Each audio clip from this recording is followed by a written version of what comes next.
The world changed on October 28th, in the year of our Lord 312, when the soon-to-be Roman Emperor Constantine defeated Maxentius on the Milvian Bridge in the city of Rome. "By this sign you shall conquer," was the heavenly message heard by Constantine, the unbelieving general of the Roman army, on the eve of the fight. These words were accompanied by a vision of a large red cross in the sky. Constantine, believing this vision to be supernatural, ordered his troops to paint the cross on their armor the night before the battle. When victory came, Constantine did not forget the Catholic God's intervention, which had given him victory. Grateful to this unexpectedly real God, the new emperor, in stark repudiation of the policies that had guided the empire for well over a century, legalized Catholicism throughout the empire. A shout of joyous freedom rang clear across the Mediterranean, for the swords and chains that had attempted to extinguish fidelity to Christ had not been victorious. God had intervened, and an era of relative peace was about to commence. The Roman policy of trying to destroy the Church ceased with the Edict of Milan in AD 313, issued by the Emperor Constantine. But this freedom also created an environment that allowed for the spread of heresies, as many men inside the hierarchy of the clergy began distorting the teachings of Christ. Hence, the era of heresies came about in the Church during the 4th century.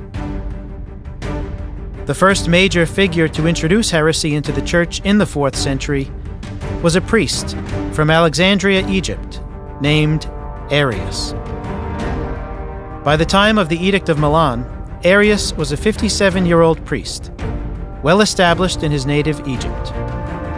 When he was skipped over for the job of the next bishop of Alexandria, Arius began teaching that Jesus Christ was not divine. Very quickly, this idea began to grow within the ranks of the clergy and among the bishops.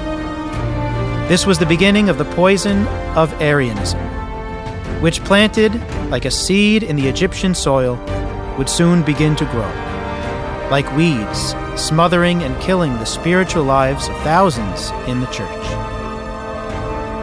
The man who would eventually rise to do combat with this heresy, who would clarify the Church's true doctrine in this matter better than anyone, against the arrogant Arius, was a fellow Egyptian, a man of courage named Athanasius.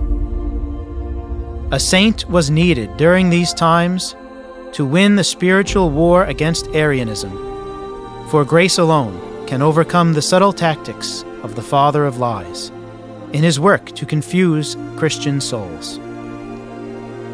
For a time, it seemed that Athanasius, and Athanasius alone, was fighting the heresy, which had come to dominate most of the bishops of the Church. "They may have the buildings," Athanasius boldly encouraged his fellow Catholics, "but we have the faith." Throughout the entire empire, the words Athanasius Contra Mundum were heard. Athanasius against the world. This is Martyrs and Miracle Men, and I am your host, Nicholas Fernandez. The Martyrs and Miracle Men podcast studies the lives of the Catholic saints, the true heroes of history, whose lives of prayer and sacrifice have merited eternal glory in heaven and grace for us on earth. This is episode 8 of Martyrs and Miracle Men, entitled Saint Athanasius, Defender of the Faith.